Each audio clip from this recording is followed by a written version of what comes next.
I started drinking my coffee black today. 3 cups so far. I don't know if it'll last. It didn't last time I tried.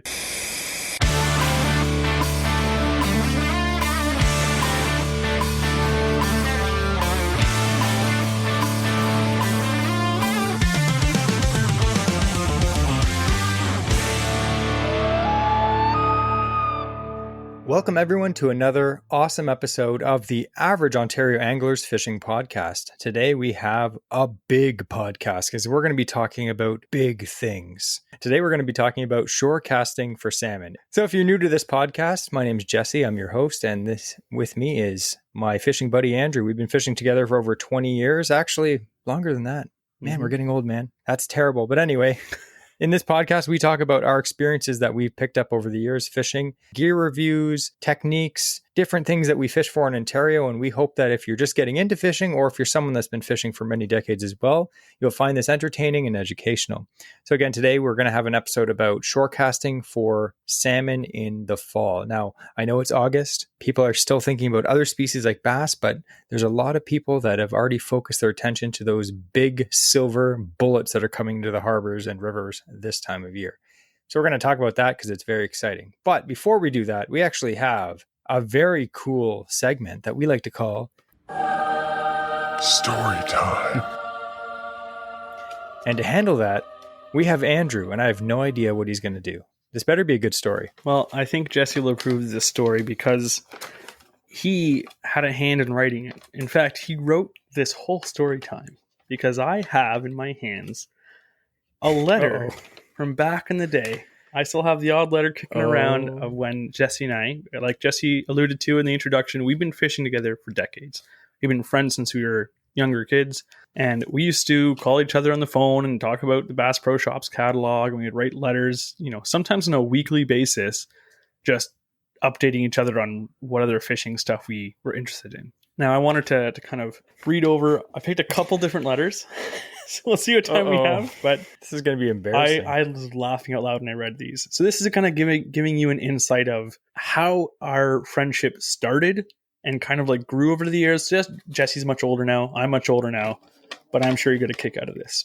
2, Andrew and Jeremy. For those who don't know, Jeremy's my brother. Hey guys, what's going on, eh? Just thought I'd write you a page before I go to bed. I haven't sent you a letter since late fall or later. Sorry.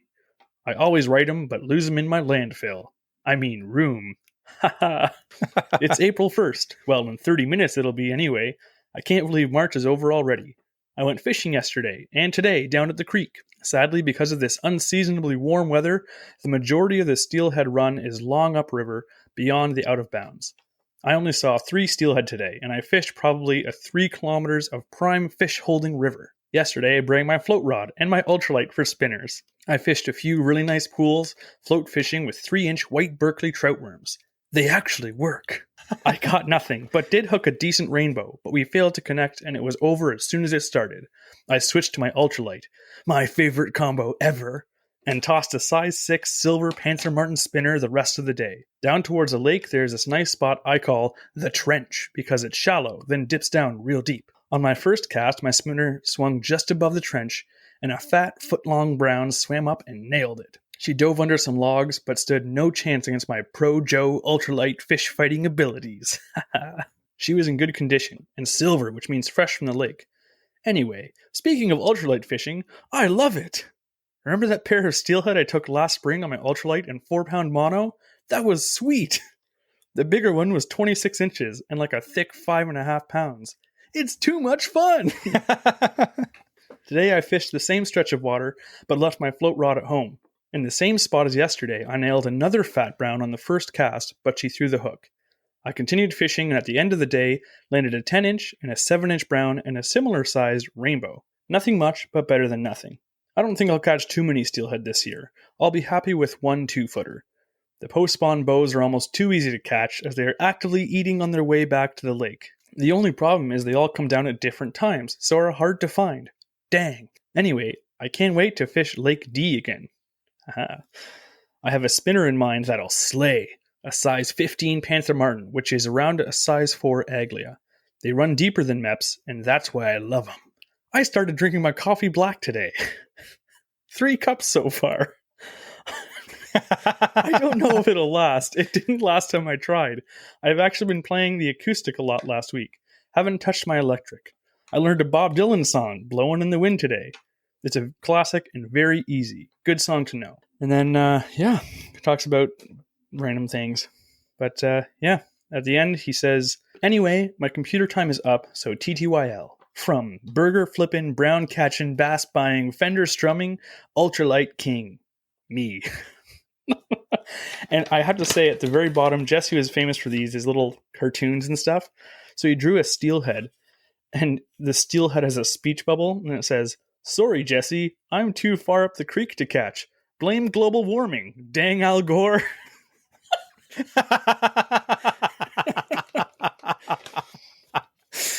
Oh, good times, man. That was a long time ago. Was. Oh my goodness. If you had time, Jesse, there is one more which goes over. I won't read the whole thing, but you give 4 different tips on how to deal with people when they come up to you and talk to you while fishing. So this is from a separate letter, because at this time, my brother and I had never fished like creeks down, like the tribs coming off of Lake Ontario and whatnot. And Jesse grew up fishing them. So he's telling us stories of like random people coming up and talking to him down by the creek, which still happens to this day. He says, people ask stupid questions. So they say, what are you doing, fishing? I say, moose hunting, obviously. This is also a way to tell how smart this person is too. Really? I didn't know moose were in these parts. You better believe it. Then you look at them and gasp, shriek the color of their top. Green! Moose hate green! They've been known to trample people down wearing green. Then they walk away or run. For effect, make moose-like sounds. If that doesn't work, here are 4 simple methods I've come up with to avoid people. Number 1.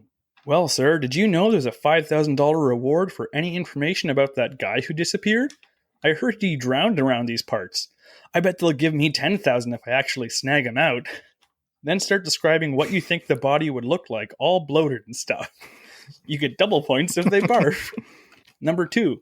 Legit. If they start walking toward you through some tall grass, yell, stop! I just crapped in there somewhere. I wouldn't want you to step in it. I've said that unironically. Number 3. As they walk towards you or ask you a stupid question, start yelling at them in German or French or something. Then let out a long girlish scream and bolt toward them, waving your arms around. They run. Number 4. Fish naked. Unfortunately, this only works if you're a guy. I can just see it now. Hey, baby, let me show you how to cast again. If none of these work, then I don't know what will. So if any of you are wondering why Jesse and I are such close friends, it's because that was a sense of humor that was absolutely hilarious to us. And Jesse was like the epitome of coming up with random crap like that. Yep. So that's why we've been close friends ever since. And people wonder and ask us many times why we started a podcast. It's because we literally talk about this kind of weird stuff all the time. So we figured we just record it. And apparently thousands of people like to listen and enjoy this podcast every single week. So if you're listening to this, thank you very much. So thank you for that embarrassing story time, Andrew. Next time, I'm going to actually get Andrew to send me his story time first so I can approve it for the podcast. But I feel like it might not be as fun because I'd censor a lot of that random stuff. When I saw those letters, I was like, uh-oh. I was just trying to think what I wrote before because there may have been some awkward stuff in there. I've got a box of letters. Oh. Anyway. So I thought we could get into the main topic. We would first of all like to thank our buddies at Len Thompson for sponsoring this episode. Awesome spoons that are made right here in Canada. They've been making spoons for many, many, many decades, and they are fish catching machines. You think of the popular... What's the most popular Len Thompson? Probably one of the most popular spoons in history. What is it? 5 of Diamonds. It's the 5 of Diamonds. That's Len Thompson. Yep. And they catch absolutely everything. We actually did an episode last year that we talked more about the history of Len Thompson and how he actually created the first Len Thompson spoon. So I'm going to put a link below if you want to listen to that, because that was a very interesting episode. But we would like to thank Len Thompson for sponsoring this episode. We're going to talk more about this giveaway soon and more about Len Thompson as we go on through the episode. So again, as we mentioned, it's late August. September is literally, it's so close you can smell it, right? And usually that smell is rotting salmon. I'm just kidding. But usually It's around this time that the majority of people are starting to think about catching salmon, because salmon fishing is exciting. You have these giant fish that generally are inaccessible to most people throughout the year, unless you own a huge boat. The average guy or girl now has the opportunity to catch a giant fish close to shore or in the rivers. Now, we're not going to talk about river fishing in this episode, but if you're interested in that and you can't wait for our river episode coming out in a few weeks, I'll link below our river episode from last year. It's all relevant information. Nothing has changed probably in river fishing for salmon in decades. So 1 year podcast ago is going to be just fine. So definitely check that one out. So I thought today, because last year we actually did a very similar episode. Now we do have a lot more listeners this year, so we're going to cover some of the same stuff, but not all the same stuff. So again, I'm going to link below our short casting salmon episode that we did last year. So if you want more detail, listen to that one after you listen to this one. We appreciate it. So we're going to kind of go over the basics. When to start short casting for salmon. Now, it really depends. Like, I know it's already been probably the first week of August, and I've seen people casting off the piers. I've caught salmon. The earliest I caught a salmon was in late July. It was the last week of July after a big rain. So depending on the year and the rainfall, you can get them close to shore that early. But generally speaking, for most people, if you're not hardcore, September, late August is the right time to start, right, Andrew? Usually, like, Absolutely. When you start, looking through your spoon box and grabbing, your rods and putting line on your reels, like what time of year is that for you? It's usually like August, when in the summer heat is just starting to die down, and like August starts to cool down a bit. Usually there's a bit of a cold spell that comes through. That's really when I'm like, okay, I have to make sure I have things ready to go. I have to make sure I have good line on so I don't get snapped off. And yeah, I have all my spoons stocked up, because in a couple of weeks' time, you go to the store and they're going to be sold out of all the spoons you want. Yeah, for sure. So we're going to talk about lures real soon. And that's the exciting part, because we all like buying fishing lures. I know we always buy too many, but it happens. It's a disease. When it comes to short casting for salmon, again, it depends on the person, because there's some people that salmon and steelhead and fishing the creeks and the river mouths, that's their thing. And that may be their thing because, they don't own a boat, or they don't have the ability or the time to travel to other lakes to catch other species, or maybe those other species just don't interest them. I know a lot of guys that fish for salmon and steelhead, they kind of like turn their nose up at like bass fishing. Oh, that's stupid. It's like, okay, bud. Standing in 2 feet of water catching salmon that are in 2 feet of water is stupid to me. Like, you can bash heads all you want, but it depends what you like to do. This is Jesse's little rant. It depends what you like to do. So what happens is, a lot of times in like late August and September, You've grown up so much, Jesse. I know. You've gone from making jokes to just like, listen, fools, this is my opinion. That's why you listen to this podcast. You can hear Jesse rant. Unedited rantings. But realistically, in late August, September, the point I'm trying to make is you can fish for salmon early, but you may be the kind of person that's like, you know what, this is prime time for muskie, or this is prime time for bass. So in Ontario, we have so many fishing opportunities. There's so many species that you can target throughout the year. So what me and Andrew do is we try to pick and choose the hottest times, like the prime times for that particular species. So you won't see me down on the pier in August anymore. If you do that, good for you. That's awesome. I don't do that anymore, because you fish a lot just to possibly catch one or two. You can have days where you catch a lot, but generally speaking, the hottest time, in my opinion, for salmon is the month of September. And that is the month that I focus on salmon. And even into October, when it kind of slows down, me and Andrew are already muskie fishing. So like, we stop salmon fishing. So, but realistically, from mid-August, I'd say, all the way into October, you can have a ball catching these giant fish. We've kind of discussed this last year as to where you're going to fish. So Andrew, when you're thinking about salmon fishing, say it's September, and you're like getting all your spoons ready and you're ready to go, what's the kind of areas you're looking for, without naming specific spots? Oh, you just caught me just in time there. So I always think of river mouths. Salmon are coming into these rivers, to these tributaries, in order to spawn. Whether they're coming from the ocean or they're coming from the Great Lakes, whatever they're coming from, they spawn in rivers. All salmon do. The best thing you can do for me, if I'm shore casting for them, I'm not waiting till they get into the creek, but it can be difficult if you just choose any point in a shoreline. There may or may not be salmon coming along the shallow area there. So they're going to be congregated near river mouths, and harbors are built right in a river mouth. So fishing around harbors can often give you that access to a little bit deeper water. As they're coming in, you can usually have clear water to cast in because there's not going to be full of snags because boats are driving through there all the time. So you can usually get some good fishing opportunities at around some of the harbors and piers where there are river mouths coming in, flowing into the lake. Yeah.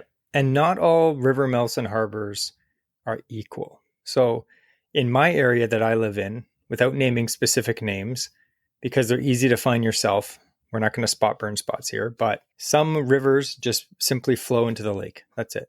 It's like river, and then all of a sudden, boom, lake.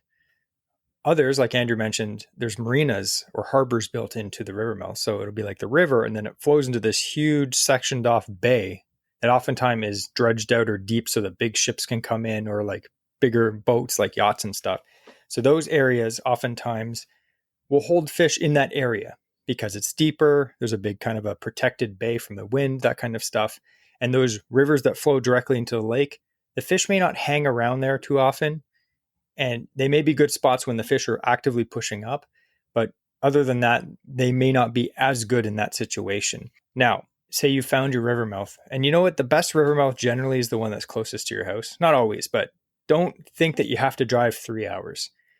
Do some research, find which creek that you have the most confidence in that gets a good run of fish, find a pier or a river mouth, and then just go there. Go to the one that's close. Like I'll drive 20 minutes, 30 minutes to go salmon fishing, but I've also had really good success 5 minutes from my house. So if you're privileged enough to have a really good river within, a short bike ride, a little car trip there, that's amazing. You don't have to like make a huge trip out of it, but if you do your research, definitely if you're going to be driving 4 hours and you want to catch your first salmon on, the river mouth, and then do a few days. But that's where you're going to fish, river mouths.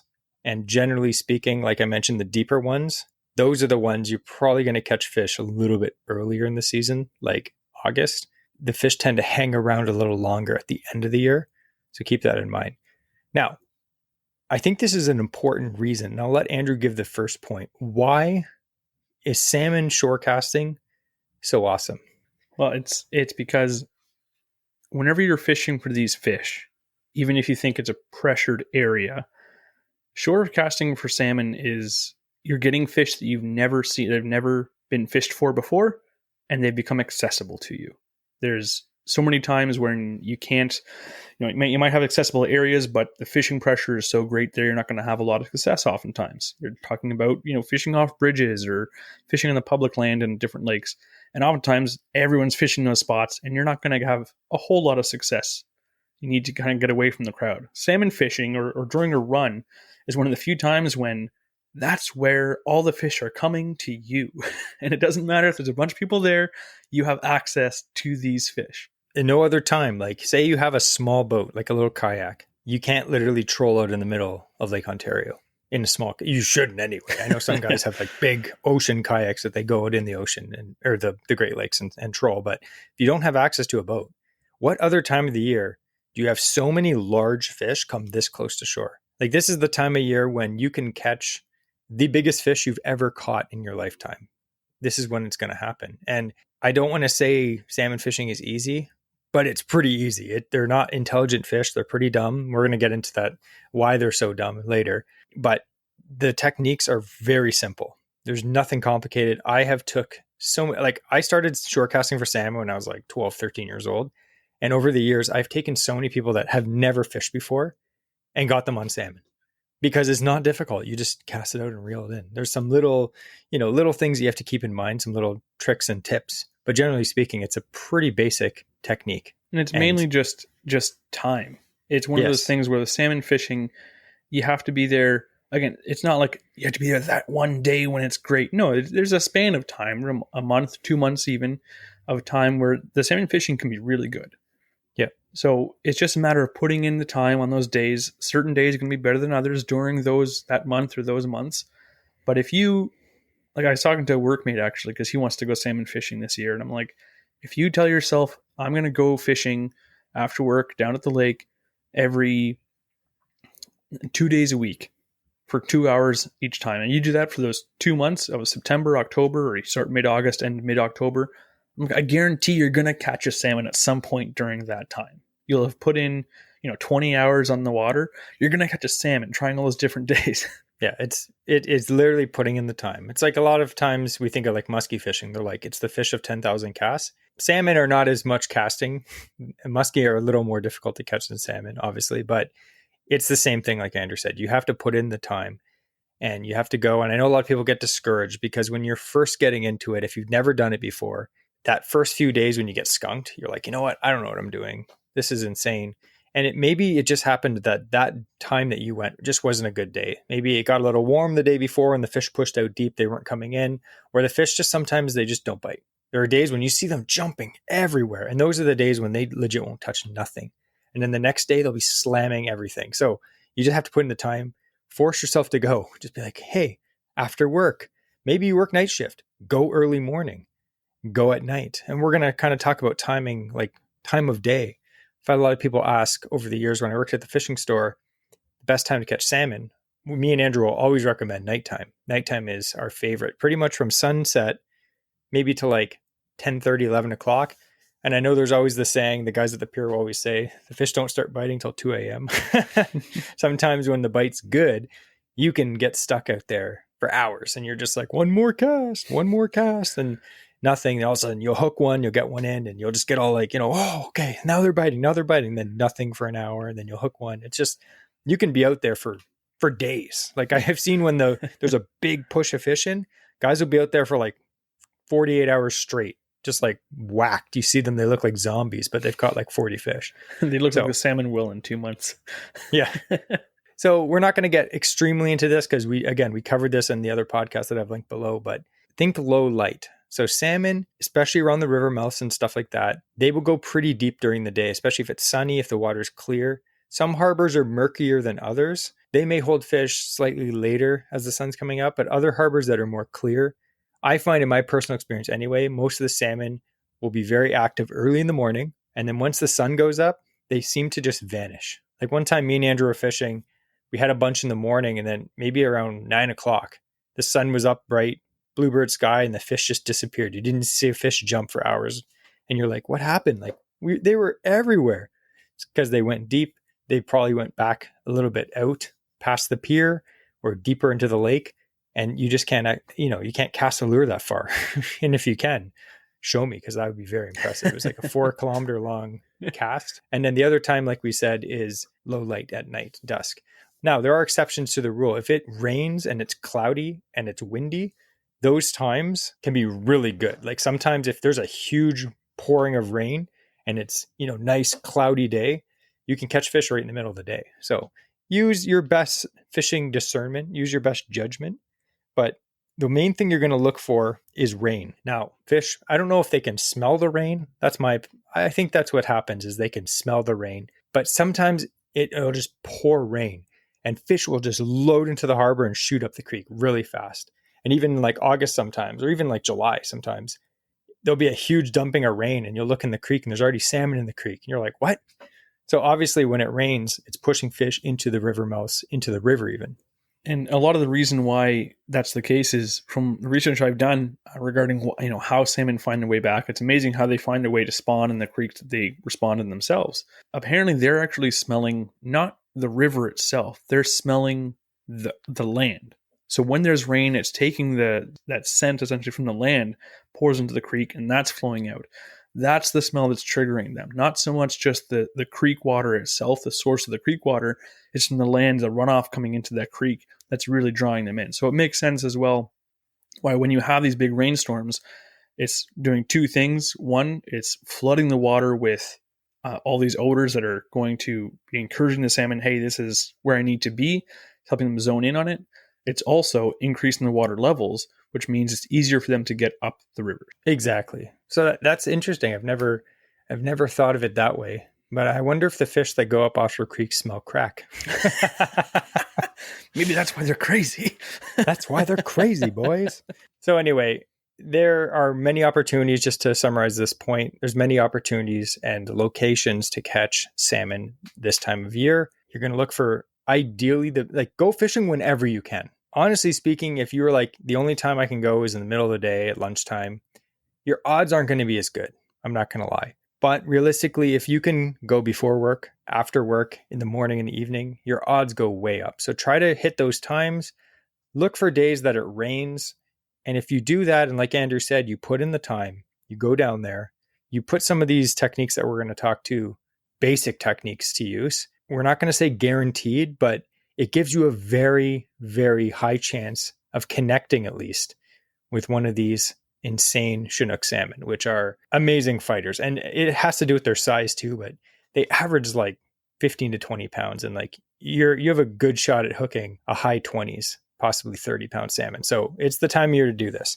Now, I thought we could talk about, before we get into the gear side of it, I thought we could talk about lures. And in this episode, we're only going to cover 2 lures. Again, we talked about so many different lures on our podcast from last year. And as well, Andrew, I forgot to mention, we did a full YouTube video years ago, before we even had the podcast, all about shore casting for salmon. We talked about everything. I'm going to link that below. It's got lots of views, a lot of views. I don't even know, at least 6. Just kidding. But I'll link that below too. So you can definitely watch that and give us a thumbs up. Appreciate that. So we're going to talk about spoons. And the other one that Andrew's going to talk about, you guessed it, one of the most popular Chinook shore casting lures of all time. The J13 from Rapala. J13, which is a jointed crankbait. It's actually a pretty decent size. It's like 5 1/4 inch long. Mm-hmm. It is crazy and fish hate it. That's why they hit it. But we're going to get into that in a sec. So the most popular lures for casting by far is spoons. When you think of spoons, oftentimes you think of spinners. You're like, oh, spinners and spoons. I'll tell you why spoons are better than spinners for this application. You can definitely catch salmon on spinners. I've done it. But spoons are better because they cast so far. So when you're shore casting for salmon, you're trying to cast as far as possible because you don't know where these fish could be. Like they're not all huddled within 20 feet of the shore most of the time. Most of the time, you're going to want to try to cover as much water as possible. And a spoon is basically just a hunk of brass or a hunk of metal. And you can whip them super far. And they have a really cool fluttering wobble that salmon absolutely love. Most fish love spoons, but salmon fishing, when they're in the Great Lakes trolling, a lot of times they're trolling spoons behind the boat because they work, they're good. So the same thing happens when you're on the shore too. Now, trolling spoons are very thin and have a really erratic flutter to them.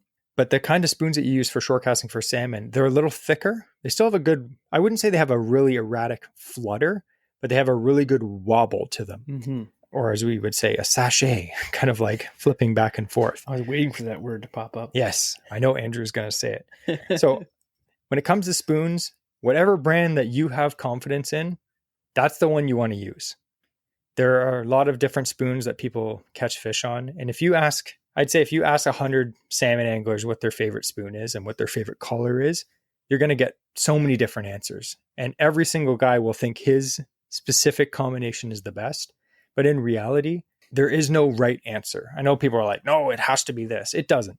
We've been fishing for salmon for a long time, and I've tried different colors. I've tried different sizes. And I find that size sometimes matters more than color. Mm-hmm. And color, I find, is more of like a confidence thing. Because I'll ask Andrew, what's your favorite glow spoon color? I like blue glow spoons. Yeah, I like green. You know why? Because green's my favorite color. I've caught fish on blue ones. I've caught fish on orange ones. I've caught fish on like the like peach colored ones with the orange dots on it. Mm-hmm. I don't think it matters. And some guys will be like, it absolutely matters. I've fished off the pier so many times, and whenever you see someone hook up, you always kind of look to see what spoon they have. And half the time you're all using the same one, or it's like slight variations, and it doesn't matter. You break off a spoon on a fish, you tie in another one, you catch a fish on that one. It's a completely different color. In my opinion, in my humble opinion of salmon fishing off the pier for 20 years, I don't think it matters that much. I think it's all in your head. I feel like if you're using a glow spoon at night, the slight shade of the glow, it's like, oh, it's glowing slightly blue. This one's glowing slightly green. I don't think the fish really care. I think they're more attacking from annoyance. Mm-hmm. I don't think they're like looking at night when there's like almost no visibility and being like, hey, that has the faintest glow of pink coming off of it. Attack! Like, I don't know. I've caught them in all the different colors. Now, here's the thing. If you have confidence in a certain color, that's the one you want to use because as we always mention, confidence is everything. So we're going to talk about spoons quick. You've caught tons of fish on spoons, Andrew, mm-hmm. down at the harbor. Those fish, they just slam them. I thought we could talk quick about hooks. So right here I have in my hand a Len Thompson #1, and then I actually have a #1 as well. But this is Len Thompson's this is their new series. It's called the Super Glow series. Now, Len Thompson always had glow spoons, and the new ones glow amazingly and have really cool patterns. This one here, I don't even know what they're called, but this has got like purple with really bright yellow dots with chartreuse and some white in the middle. It's a glow spoon. And then this is Wonder Bread, this one as well. They glow very well. They're not those kind of spoons that glow like the sun. And I know a lot of people think that that makes a spoon better if it glows like the sun. I don't think that's true most of the time. I catch more fish when the lure is dimly glowing. The last cast before I decide to reglow it, that's when I usually get a bite. Yes. And like I've heard guys be like, no, I always catch them on the, those certain brand of spoon that has like the super, super glow, and like you shine the light on it and you cast that thing, it looks like a shooting star shooting across the sky. I've caught fish on those. I don't think that most of the time that is as effective as a lightly, dimly glowing spoon. So the Len Thompson Super Glows, they do glow very brightly, but they quickly turn to that perfect amount of glow and they hold it for a decent amount of time. I was very impressed. They come in a bunch of different sizes. The size that I would get is the Len Thompson #1. And the Len Thompson #1 size is 3/4 ounce. And that's probably the most versatile spoon size that most people use. It'll cast really far. It's not too big, but I'd oftentimes try a smaller one, the 00, which I think is like 1/2 ounce. I think and so. That would be like specifically for like, if I notice the fish are just being slightly finicky or off, sometimes you'll notice that. Remember that time we were fishing, Andrew, in the morning, and we were chucking this 3/4 ounce spoon, nothing. And this guy beside us just walked up and he had this smaller spoon on. It was like a little 1/2 ounce spoon. And it was the same brand, same color. Casts out. He caught like in like half an hour, he caught like 3 salmon. Yeah. The same lure, the same retrieve speed, everything the same, just the lure is smaller. And it's not a huge difference in size, but you can tell it is a difference. It's a 1/4 ounce difference, but it is like, I'd say, 3/4 of an inch shorter. I don't know. So it does pay to have a few different variations of your lure, maybe a bunch of different colors, and then a bunch of different sizes as well. But before we go on, we're going to talk about hooks. Which style of hook do you like, Andrew? So most lures, when you buy them, like spoons like these Len Thompsons, they have a treble hook, which is a triple hook. That's the most common one. And then oftentimes a lot of salmon spoons have this single hook, which is called a Siwash hook. Now, which one is your preference? There's no wrong answer. Yeah, my preference is the Siwash. Yeah. And why is that? Why do you like the single hook? So the single hook, it will result in less times where it'll throw the hook.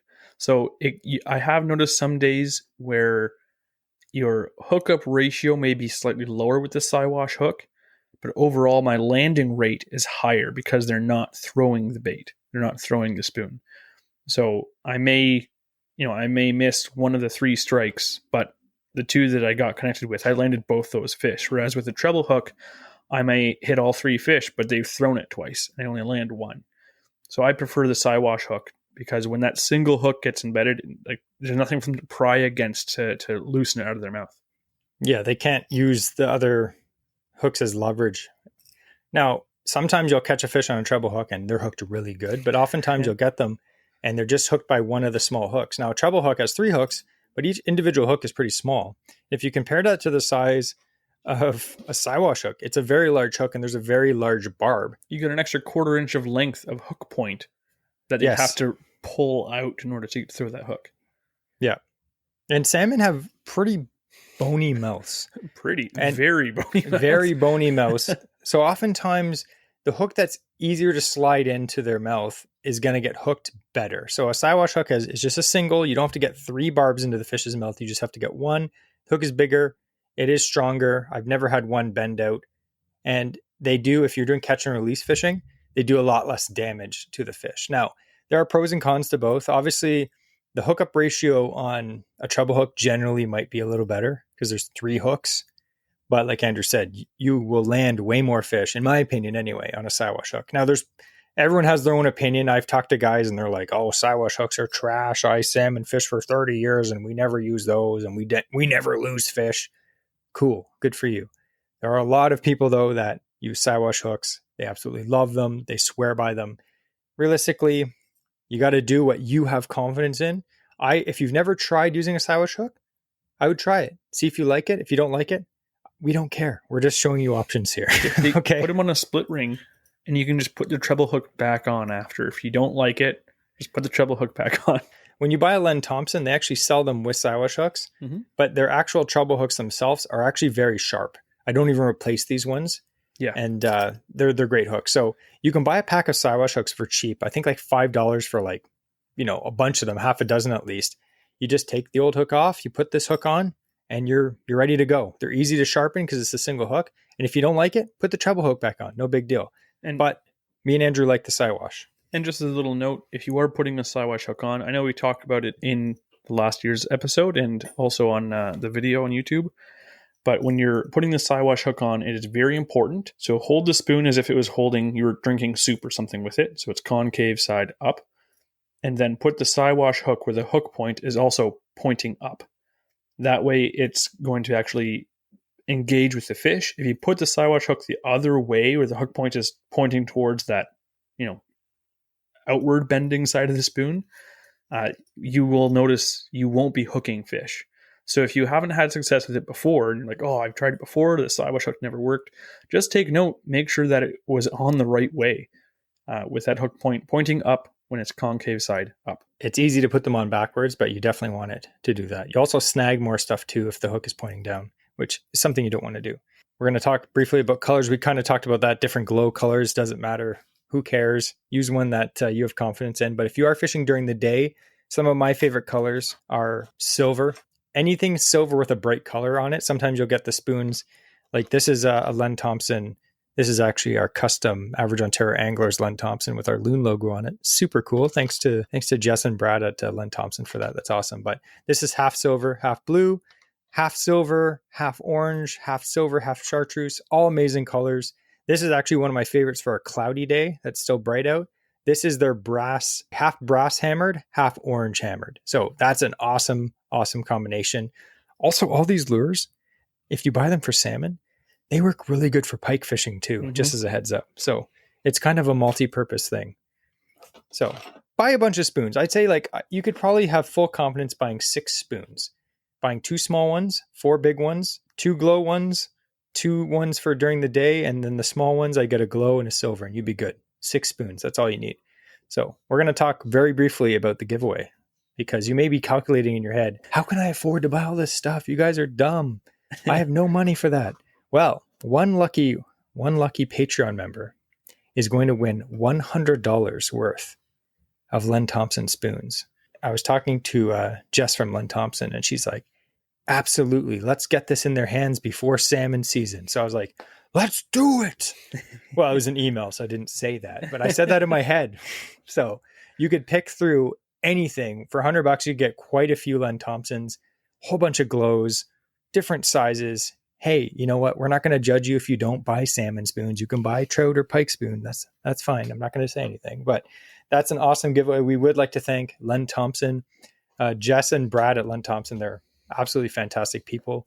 It's awesome to support, a Canadian business that has been making lures in Canada for generations.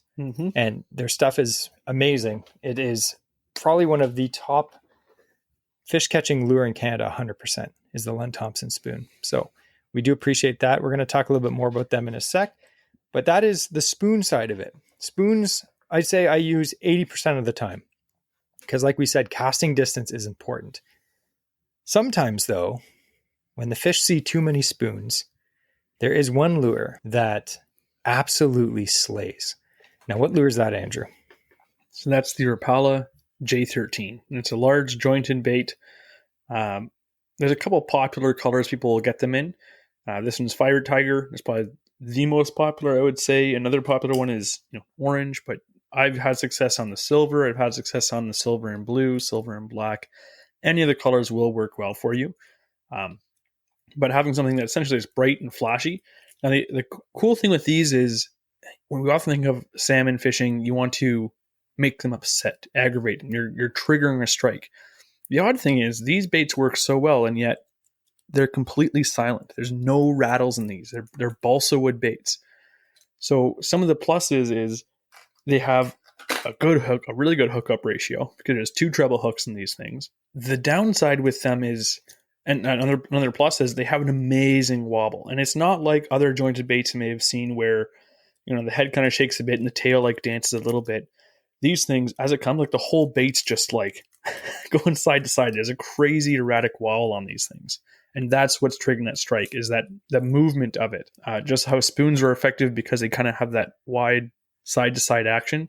I think that's the same reason why these have such a good response. One of the downsides to them, I'll say though, is because they're balsa wood, they don't cast as far. So if you need distance in your salmon fishing from shore, like Jesse said, most of the time they're not within 20 feet. Now you can cast these things with a salmon casting rod maybe 80 feet, but you can cast a spoon 150, if you really try.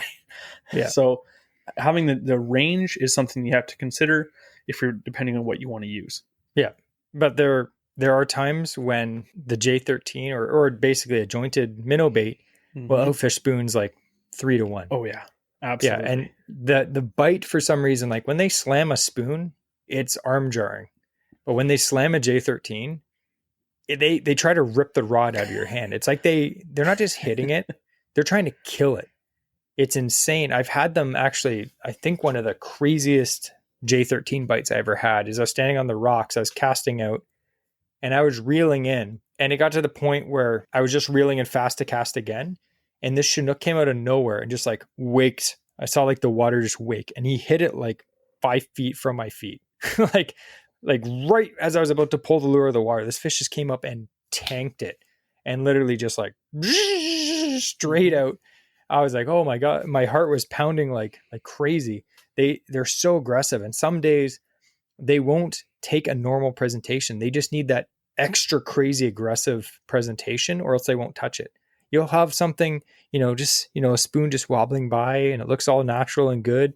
They won't touch it. And you check out one of those and it's just like, it just annoys them and they slam it. So those honestly are the 2 lures that I use the vast majority of the time, is a glow spoon and a J13. Now, can you catch fish on J13s at night? Yes. I've had people ask me that. And in fact, one of the things, kind of a little tip that I've done, is you can get a pot, like a small little hobby pot of glow-in-the-dark paint. This stuff I got off Amazon a while ago. And on this J13, I actually put on some Siwash hooks, and I've painted this. I just kind of followed again. It's a Fire Tiger one, so it's just like the other Rapala J13 here, except on all of the kind of decoration you see on the bait, I was painting over top in this glow paint just to kind of match the pattern, give some sort of pattern to it. And I put that whole back end, I just glowed that whole thing up. So when this thing is in the water, it's not only still giving off vibration, just like anything else moving through the water will, so they can key in on that, but it also has that visual component. They can still see, because this J13 is now glowing, just because I bought a $20 little pot of glue that has done dozens and dozens of lures and is still mostly full. Yeah. So that's a good tip if you still wanted to have that glow component, because you can't get, as of right now, you can't get a J13 in a glow pattern. But this way, if that's a confidence thing for you, need it to glow at night, why not make it yourself? Yeah. And that being said, I have caught fish on crankbaits that don't rattle at night, that don't glow. Absolutely. So fish are very, very aware of their environment. They have a lateral line. They can feel vibration. And oftentimes we think that we look down the water at night, we're like, it's pitch black. But oftentimes if there's a moon, like if the moon's out, there is some visibility to these fish. They can see like shadows and stuff. So if they're feeling some crazy vibration of something wobbling around, and they feel that and they get all aggressive and they swim up and grab it, pitch dark at night. So if you don't have glow, don't worry. For spoons, I definitely would recommend glow. If you can get it, especially the Len Thompson super glows are fantastic. It just gives that fish something to key in on. And the crankbaits, though, they do have a little bit more vibration coming off of them. And I wish one day, one company will come out with a jointed minnow bait with rattles that glows. We need to talk to some brand and be like, yo, this would kill in the Great Lakes. You know what I mean? Just something that rattles and glows. Woo, man, maybe we should have a AOA bait company just come out, just have one lure. So anyway, You don't have to overcomplicate it. That's what we're trying to say. You can literally buy a few spoons, one crankbait, go out there and have just as good as a chance as any at catching these fish. Now, I get asked a lot when we talk about techniques. I had a guy message me and he said, you know what? I like that you recommend the lures, but we don't oftentimes cover the retrieves. Fair point. With spoons, we go over this in depth in those other links below that I mentioned, but with spoons, it's very important not to reel too fast. And why is that? You don't want your spoon to spin. Yes. If you're reeling your spoon too fast, it is spinning. And there's two things. One, you can feel it. You'll feel when it's just kind of spinning through the water. More likely, you'll feel it when it's working properly. You'll feel it kind of thump, thump, thump, thump. And that's because it's rocking side to side and catching that water. If it's just kind of vibrating as it comes back, it's most likely spinning. You're reeling it in too fast. But the way you can tell is cast alongside the shore, somewhere where you can see it visible in the water. Just figure out that pace. Maybe hum a song that's going to be that same, pace of you reeling in or something like that, just so you can dial that in and you can confirm visually that that's how you want that spoon to be fluttering through the water. And then make sure you just keep that pace on your far cast. And you know that it's going to be doing that. I just picture Andrew casting out his lure and he's like, I'm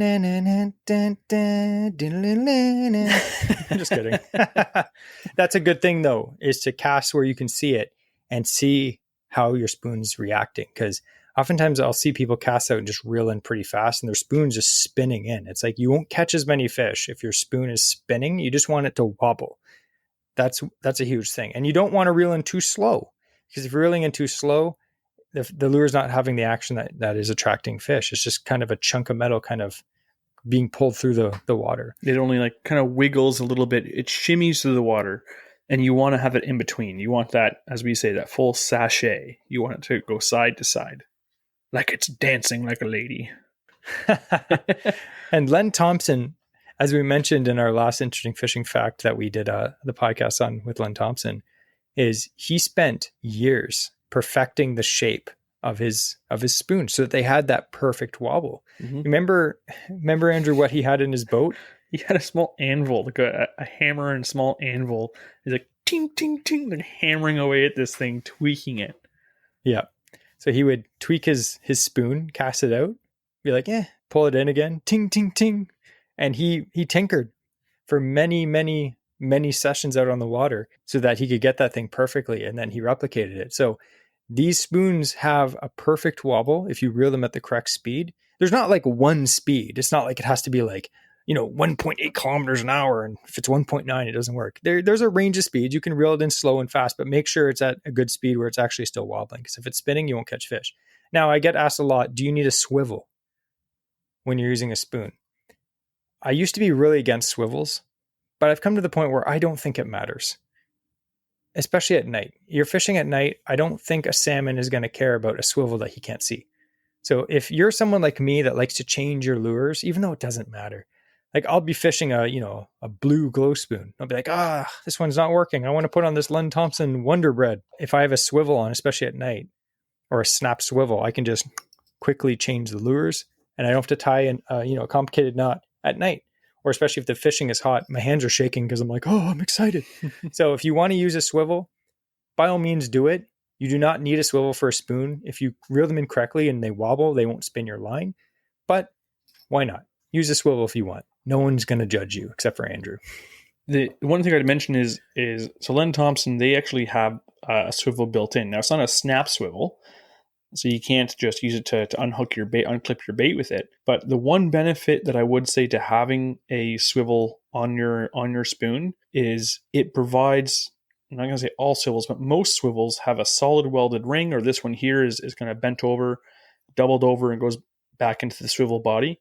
So when you tie your line to it, it's a completely smooth piece of steel. If you tie your line onto the split ring, again, I've done it for many years, you can definitely do so.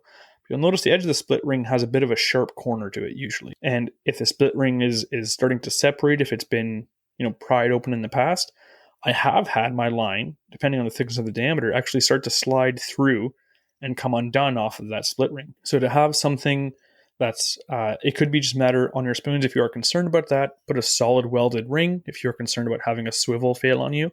But Len Thompson's, they have some really, strong swivels they put right on the spoons themselves that are attached to that split ring already. So if you want, you can take them off. They're not mandatory by any means, but I do like having something that is one solid, smooth piece of steel to tie my line to. Little things like that. You might lose one fish that was the biggest fish you've ever had on, and you're like, dang it, I should have put on that welded swivel. So, and then as for J13s, what kind of retrieve? I generally, again, you're going to cast it out, reel it in so you can see it, and you just want that thing to have an erratic wobble. The J13s are a little more forgiving. Yeah. You can reel them in fairly slow. I've also caught fish just burning them in like really fast. So it really depends on the mood of the fish, and that's the kind of thing you're going to have to figure out when you're out on the water.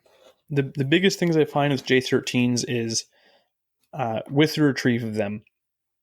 One thing about their design is they actually have a cupped lip. So it's not a flat lip like your classic crankbait. It actually has a full cupped edge. What that does is it's kind of like the more recent like scatter wrap and things like that. It has a wider cupped lip and it creates that erratic action. So having this one, even though it's still narrow, it does give it a bit of an erratic action side to side, a little bit of hunting action on its retrieve. You'll notice that more if it's retrieved a bit faster. But at the same time, if you're fishing an area where, I know one spot we fished, there's deep water. Once you're past the 40-foot mark, it's deep water, but 12, 15, 20 feet deep.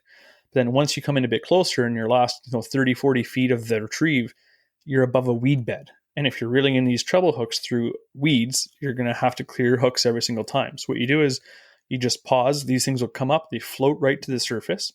And then just reel it in slowly, or just at that point, burn it in across the surface if you can rip it that fast. But you could, if you want to keep fishing that water, because sometimes those salmon, they do come in atop those weeds or right in front of them. You just reel in a little bit slower and it'll only dive maybe like 1.5 feet, 2 feet. But on a fast retrieve, they can dive down to like 4 or 5 feet. So great versatile lures. And I think I've caught obviously way more fish on spoons, but the more memorable fish have been on J13s. Just, it seems like the crazy fish you catch on the J13s. I don't know what it is. You made a good point, because I've never really put two and two together, but when you're shore casting with spoons, when you feel the strike, and I remember for years, again, when Jesse was introducing me to salmon fishing, it was, from all those letters that he'd write to me about fishing for salmon. Yeah. He's like, tell me stories about, it's insane. They all of a sudden, like, they hit it so hard and they start running and they're screaming line off. And as a smallmouth bass angler, only catching maybe up to a 2-pounder, I had never experienced something like that. But when you fish with a spoon, I didn't know what to expect. How do I know when I have a bite, Jesse? How do I know? And he's like, trust me, you'll know. Yeah. And with a spoon, I find it'll also get a big thump and it pulls your rod forward. It's not like you're running into a log, like something came across the other direction and hit it. But then it almost feels like the salmon stops. He's hit it. And he's like, I've got it now. Then you have a chance to set the hook. The J13s, you don't set the hook. I remember my first salmon ever. I was casting and Jesse was like, all right, we're going to try and get you a salmon. I cast in with a J13, which Jesse let me borrow because I didn't have any salmon lures. And all of a sudden, it just hits this and immediately starts screaming line off. And it was on for maybe 2 seconds, like reeling in, ding, gone. I'm like, what was that? He's like, that's a salmon. That's what they do. And it's true. The J13s are a crankbait bite with salmon. They immediately start to run. It's not like they stop. They hit it and they're gone. They're taking that thing as far as they can. It's crazy. If you can get one fish this year, I really hope that it is on a J13 if you're listening and you're trying to catch your first one, because it is insane. Now we're going to go over gear very briefly. We go really in depth on gear in the last podcast that we did last year and the video. So we're not going to go in depth about this. I'm just going to run over this quick. As for fishing line, we are huge fans of braided line. Anywhere from 10 to 20 pound braid. I kind of like right in the middle, 15 pound braid. I ran 20 for many years. Then I went down to 10. It seemed a bit thin. You'd actually snap fish off sometimes, or lures like on snags. 15 seems to be a good medium. Now, the reason you want to use braid is, especially at night, the fish can't see your line anyway, and you can cast significantly farther with braid than with monofilament, and there's no stretch. So if you whip out your lure, 200 feet out, and a fish grabs it as it's fluttering down, when you set the hook, there's no stretch in that line. You get a good hook set really far away. Obviously, another advantage is braid is very thin. so you can fit more on your reel. So you'll have more capacity on your reel because these fish go on very long runs and you don't want to get spooled, which means the fish pulls all the line off your reel. And if you have braid on, you can hold significantly more line on your reel. So braid, that's what I like, 15-pound braid. And if you are someone that likes to use monofilament, that's great. I did that for years before braid was super popular. I'd go for a 10 or 12-pound mono. I actually really like fishing 12-pound mono on mine. Yeah. It has its times, especially in clear water when the fish may be a bit more finicky. You could also attach a monofilament shock leader to braid. Mm-hmm. Again, we go in depth on that in our last podcast. So when it comes to rods and reels, very briefly, you're going to want anywhere between an 8.5 and a 10-foot medium to heavy power spinning rod. And I say medium heavy, or heavy because throughout the brands, they all react differently. So me and Andrew were actually at Gagnon's the other day, and we were looking at some of their salmon rods, and we picked up rods that were mediums. We picked up the new Shimano Compre salmon casting rod or spinning rod, and it was a heavy. I think it was an 8.6 heavy or a 9-foot heavy. And I was like, oh, a heavy. And I picked it up and it actually had a really soft tip on it, but a lot of backbone. And I was like, that would be a great spoon for like a spoon rod. And that's not a rod I would generally use because I'd normally get a medium heavy. So it really depends on the manufacturer. So you're going to have to pick up a rod and feel. Some rods that are in heavy may be way too stiff, and some mediums may feel like medium heavy. So go and feel the rod yourself. I say you can't go wrong with anywhere between a 9 and 9.5 foot medium heavy spinning rod. Again, load it up with 15-pound braid or 10 to 12-pound mono. And then for a reel, you're going to want 4,000 size at least. Now, 2,500 and 3,000 size reels, they just don't cut it. Not only is the drag not as good, but the capacity is not enough. Like we said, these fish, when they run, they can peel line off like crazy. They can peel 300 feet, no problem. Oh, easily. And if you have a 2,500 size reel, I know there's guys who are like, oh, I've caught fish on 2,500 size reels. Yes, but you are very, very lucky you haven't got spooled yet. You're going to want a minimum of a 4,000 reel. This is my trusty Stratic. I have a bunch of them, 4,000 size. You don't need a Stratic though. You can literally get any high quality reel. Daiwa makes the BG, which is a fantastic one. Yeah, that's a fantastic salmon reel. Buy the best one you can afford because this is the kind of fishing where the reel actually has to handle a lot of abuse. When you're bass fishing, say, or even muskie fishing, your reel, you're not playing the fish on the drag that much. It's pretty much hook the fish. It may pull a little line off and then you get it in the net. That's it. Salmon fishing is your line furiously screaming off your reel multiple times. You don't want to buy a cheap reel. You want to buy something that's quality. Doesn't mean it has to be expensive, but buy something that's quality and built well because it'll actually last a lot longer than buying a junky reel that you might get one season out and then the drag melts because it's plastic. So buy a good quality reel. I'll tell you what I'll do. I'll put a bunch of rods and reels that we would recommend getting for shore casting for salmon in the link below in the show notes. And so we're going to go. I was going to mention about just when you're setting your drag. So if you are using something like monofilament, it's a lot more forgiving because there's so much line stretch across the full length.